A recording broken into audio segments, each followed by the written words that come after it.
तो hello guys, welcome back to my channel. तो आज की इस वीडियो में हम देखेंगे diversity in living organism, 9th class का बायोलॉजी का चैप्टर है।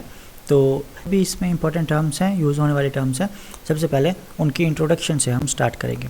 तो शुरू करते हैं भाई। सबसे पहले आ जाता है आपके पास कि जो अलग अलग वैरायटी के लिविंग ऑर्गेनिजम्स अर्थ के ऊपर एग्जिस्ट कर रहे हैं, इन ऑर्गेनिजम्स की वैरायटी को, जो अलग अलग ऑर्गेनिजम्स है, इसे हम कहते हैं बायोडाइवर्सिटी। ठीक है, कि अलग अलग लाइफ जो अर्थ के ऊपर एग्जिस्ट करती है, इसे हम बायोडाइवर्सिटी कहते हैं।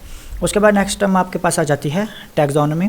ये एक बायोलॉजिकल साइंस है जिससे हम ऑर्गेनिजम्स की आइडेंटिफिकेशन या फिर ऑर्गेनिजम्स को नाम देंगे या फिर ऑर्गेनिजम्स को अलग अलग ग्रुप में हम क्लासीफाई करेंगे। तो उस बायोलॉजी की ब्रांच को, उस साइंस को हम टैक्सोनॉमी कहते हैं। ठीक है, उसके बाद एक सिस्टम बनाया गया है जिसमें ऑर्गेनिजम्स को अलग अलग कैटेगरी में रखा जाता है बेस्ड ऑन देयर कैरेक्टरिस्टिक। ठीक है, और इस सिस्टम को हम कहते हैं क्लासिफिकेशन, कि जो सिमिलर ऑर्गेनिजम्स हैं उनको एक ग्रुप में रख देते हैं हम। ठीक है, वैसे ही जिनके कैरेक्टरिस्टिक मैच करते हैं उनको हम अलग अलग ग्रुप में कैटेगराइज कर रहे हैं, और इसी सिस्टम को हम कहते हैं क्लासिफिकेशन। अब क्लासिफिकेशन के कुछ बेसिस हैं। अब हमारे पास बेसिस क्या होते हैं कि कुछ आपके पास एवोल्यूशनरी रिलेशनशिप हैं, कि कुछ जो स्पीशीज़ पहले एग्जिस्ट करती थी, अब उनमें कुछ चेंजेस आई और एवोल्यूशन हुआ, और अब वो कैसी हैं, कौन सी स्पीशीज़ के साथ रिजेंबल करती हैं, तो उसके बेस के ऊपर भी हम इन ऑर्गेनिजम्स को अलग अलग ग्रुप में क्लासीफाई करते हैं।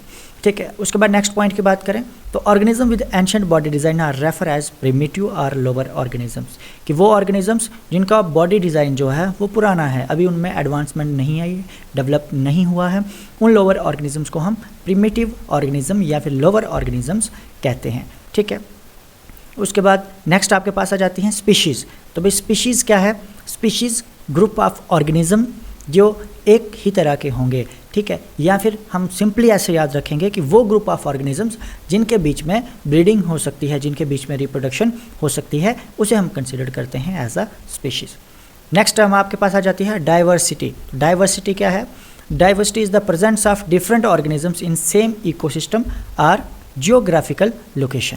कि डाइवर्सिटी क्या है? कि अलग अलग स्पीशीज़ का एक इकोसिस्टम में एग्जिस्ट करना या फिर उनका रहना या फिर किसी एक लोकेशन पे उनका पाया जाना, इसे हम कहते हैं डाइवर्सिटी।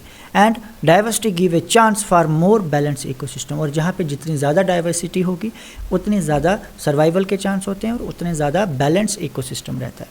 अब हम देखते हैं कि हमारे जो वाइल्ड एनिमल्स हैं, कुछ कार्निवोरस हैं, कुछ हर्बीवोरस है, और इनके बीच का बैलेंस बना हुआ है। अगर आपके कार्निवोरस ऑर्गेनिज्म या कार्निवोरस एनिमल्स ख़त्म हो जाते हैं तो हर्बीवोरस बढ़ जाते हैं, ग्रास की कंजप्शन ज़्यादा हो जाती है, तो बैलेंस बिगड़ जाता है नेचर का। बट अगर ये तीनों अगर बैलेंस में है कि वहाँ पे ये हमारे पास प्राइमरी प्रोड्यूसर प्लांट्स भी एग्जिस्ट कर रहे हैं, स्मॉल ग्रास भी एग्जिस्ट कर रहा है, उसके ऊपर जो उनको खाने वाले हैं, कंज्यूम करने वाले हैं, कार्निवोरस भी वहाँ पे एग्जिस्ट कर रहे हैं, हर्बीवोरस वहाँ पे एग्जिस्ट कर रहे हैं, तो इससे क्या है कि कोई भी एक लेवल इकोसिस्टम का इंक्रीज़ नहीं होता है, सारे बैलेंस में रहते हैं। उसके बाद एवोल्यूशन। तो एवोल्यूशन क्या है? एवोल्यूशन टर्म है कि slow process by which organism change according to their needs to survive the environment around them. कि एवोल्यूशन क्या है? कि अपने आप को इन्वायरमेंटल कंडीशन को देखते हुए चेंज करना, अपने आप में बदलाव लाना।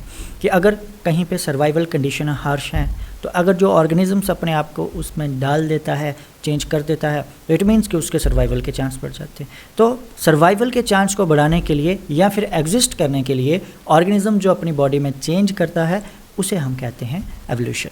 अब आपके पास एक नाम है यहाँ पे, चार्ल्स डार्विन। चार्ल्स डार्विन एक इंग्लिश बायोलॉजिस्ट थे, नेचुरलिस्ट थे, और उन्होंने HMS Beagle to Galapagos island South America में जो है, यहाँ तक उन्होंने ट्रैवल किया था और कुछ अपनी ऑब्जर्वेशंस दी थी, कुछ थ्योरी दी थी, थ्योरी ऑफ एवोल्यूशन दी थी उसने। उनकी बुक ओरिजिन ऑफ स्पीशीज़ में उन्होंने इसके बारे में बड़ी डिटेल में बताया हुआ है। ठीक है, उसके बाद अगर हम इन ऑर्गेनिजम्स के नॉमेनक्लेचर की बात करें, nomenclature simply refer two names, कि जैसे हम इनको नेम्स देंगे। तो सबसे पहले आपके पास आ जाते हैं कार्लस लिनस। कार्लस लिनस की अगर हम बात करते हैं, वो एक स्वदेश बॉटनिस्ट थे, फिजिशियन थे, जिनको फादर ऑफ टैक्सोनॉमी भी कहा जाता है। उन्होंने बायनोमियल नॉमेनक्लेचर सजेस्ट किया था या इंट्रोड्यूस किया था। बायनोमियल्स मीन्स कि जिसमें हम किसी ऑर्गेनिज्म के दो नाम देंगे। ठीक है, अब ये क्या चीज़ है आगे देखते हैं। Binomial nomenclature system was suggested by स्वदेश बॉटनिस्ट कार्लस लिनस। इन्होंने ये सजेस्ट किया था, इन्होंने ये अपना बायनोमियल नॉमेनक्लेचर का सिस्टम इंट्रोड्यूस किया था। इसके अकॉर्डिंग क्या था कि every organism is given A scientific name for identity, कि हर एक ऑर्गेनिज्म को एक साइंटिफिक नेम देना चाहिए उसकी पहचान के लिए, ठीक है। Scientific name includes 2 term. इस साइंटिफिक टर्म में, इस साइंटिफिक नेम में 2 टर्म यूज़ की उन्होंने। फर्स्ट टर्म थी कि उसके जीनस क्या है और सेकंड टर्म थी कि उस ऑर्गेनिज्म की स्पीशीज़ क्या है। अब देखिए भाई, इन ऑर्गेनिजम्स को नॉमेनक्लेचर की ज़रूरत क्यों पड़ी, क्यों हमें इनको नाम देना पड़ा। अब हर एक लैंग्वेज में अलग अलग चीज़ों का अलग अलग नाम होता है, ठीक है। अब जो यहाँ नाम है वो किसी दूसरे एरिया में कोई और नाम होगा, जिससे वर्ल्ड वाइड उस स्पीशीज़ को हम कॉमनली नहीं जान पाते हैं या फिर उसको स्टडी करना मुश्किल हो जाता है। अपनी स्टडी को इजी करने के लिए कि पूरे वर्ल्ड में उस स्पीशीज़ का एक ही नाम हो, इसलिए हमें नॉमेनक्लेचर की ज़रूरत पड़ी कि जिसमें हर एक पर्सन, हर एक लैंग्वेज में उसका कोई एक कॉमन नाम दे सके, ठीक है। कि hierarchy system of biological classification अगर हम देखते तो सबसे पहले आपके पास किंगडम आ जाती है, उसके बाद फाइलम आ जाती है, फिर क्लास है, ऑर्डर है, फैमिली है, जीनस है और फिर लास्ट में स्पीशीज़ आ जाती है। और बायनोमियल नॉमेनक्लेचर था, इसमें सिर्फ जीनस और स्पीशीज़ थी, बाकी नहीं थे। उसके बाद टैक्सोनॉमी की बात करते हैं। टैक्सोनॉमी वो साइंस की ब्रांच है जिसमें हम ऑर्गेनिजम्स को क्लासीफाई करते हैं। अब हायरार्ची ऑफ क्लासिफिकेशन अगर हम देखें तो सबसे पहले आपके पास क्या है, किंगडम है, फाइलम है, क्लास है, ऑर्डर है, फैमिली है, जीनस है और स्पीशीज़ आ जाती है। अब इन बारी बारी इन सबको हम देखते हैं कि ये टर्म्स क्या क्या हैं। कि kingdom is the highest level of classification, कि सबसे क्लासिफिकेशन के जो टॉप लेवल पे आते हैं वो आपके पास है किंगडम, ठीक है। विच कंसिस्ट नंबर ऑफ फाइला और डिविजन्स। उसके बाद इनमें भी बहुत ज़्यादा डिविजन्स है based on their similar characteristic, कि अगर इनके हम सेम कैरेक्टरिस्टिक की बात करते हैं तो अलग अलग ऑर्गेनिजम्स को फर्दर इनको डिवाइड किया हुआ है। नेक्स्ट आपके पास डिवीजन या जिसको हम फाइलम कहते हैं। फाइलम ये दूसरा लेवल है क्लासिफिकेशन का, जिसमें बहुत सारी क्लासेस को कि जिनके सेम कैरेक्टर्स हैं, बहुत सारी क्लासेस को इसमें ऐड किया जाता है। उसके बाद आपके पास क्लास आ जाती है। क्लास एक लेवल ऑफ क्लासिफिकेशन है जिसमें बहुत सारे ऑर्डर्स, सिमिलर कैरेक्टर वाले ऑर्डर्स को हम रखते हैं। ऑर्डर में हम सिमिलर फैमिली वाले मेंबर्स को, ऑर्गेनिजम्स को क्लासीफाई करते हैं।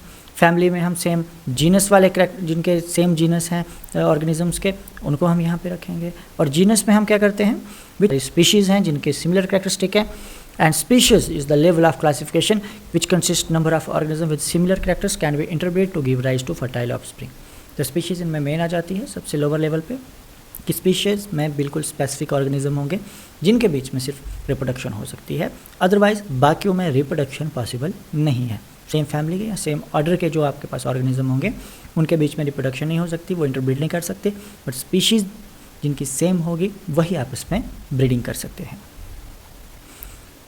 उसके बाद 5 किंगडम क्लासिफिकेशन की अगर हम बात करें, 5 किंगडम क्लासिफिकेशन R.H. विटेकर ने 5 किंगडम क्लासिफिकेशन दी, जो मोस्टली वर्ल्ड वाइडली एक्सेप्ट भी हुई है। This classification solve most of issue in taxonomy related to placement of bacteria and fungus. कि भाई हम जो बायनोमियल नॉमेनक्लेचर आ जाता है आपके पास, या फिर इससे पहले भी एक क्लासिफिकेशन दी गई थी जिसमें ऑर्गेनिज्म कौन सी हैबिटेट में रह रहे हैं, कौन सी जगह पे रह रहे हैं, उसके बेस पे क्लासीफाई किया गया कि भाई अगर समुद्र में रह रहे हैं, पानी में रह रहे हैं तो एक्वेटिक हैं, अर्थ के ऊपर रह रहे हैं तो टेरेस्ट्रियल हैं, और हवा में रह रहे हैं तो उसकी अलग क्लासिफिकेशन कर दी। बट वो वर्ल्ड वाइडली एक्सेप्ट नहीं हुई, उसकी बहुत ज़्यादा ड्रॉबैक्स थी, लिमिटेशंस थी। और 5 किंगडम क्लासिफिकेशन इन सब ड्रॉबैक्स को दूर करती है, और बैक्टीरिया और फंगस के लिए भी इसमें एक स्पेसिफिक जगह थी। 5 किंगडम क्लासिफिकेशन कौन कौन सी है आपके पास, monera, protista, fungus, plantae and animalia, ये आपके पास 5 किंगडम्स हैं। उसके बाद आप देखोगे आगे कि इन किंगडम्स को भी फर्दर क्लासीफाई किया गया है, आपके प्लांटिया और एनिमिलिया किंगडम्स की, और बहुत सारी क्लासिफिकेशन आ जाती हैं, सब ग्रुप्स आ जाते हैं इसके, वो हम आगे चैप्टर में देखेंगे।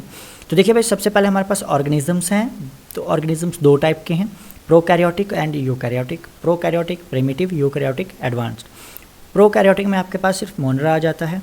यूकैरियोटिक में आपके पास फिर से 2 ग्रुप हैं, एक यूनिसेलुलर हैं और एक मल्टीसेलुलर है। यूनिसेलुलर में आपके पास प्रोटिस्ट हैं सारे, और मल्टीसेलुलर में फिर से आपके पास 2 डिवीजन आ जाती हैं, कि विद सेल वॉल, कि जिनमें सेल वॉल होगी, एंड विदाउट सेल वॉल, ऐसे ऑर्गेनिज्म जिनमें सेल वॉल नहीं है। अब जिनमें सेल वॉल है वो दोबारा आपके पास प्लांटिया और फंगस आ जाते हैं, और जिनमें सेल वॉल नहीं है उनमें आपके पास एनिमिलिया किंगडम आ जाती है। अब बारी बारी इन सब को हम डिफ़ाइन करेंगे नेक्स्ट वीडियो में। तब तक इस वीडियो को लाइक करें, शेयर करें और चैनल को सब्सक्राइब करते हैं।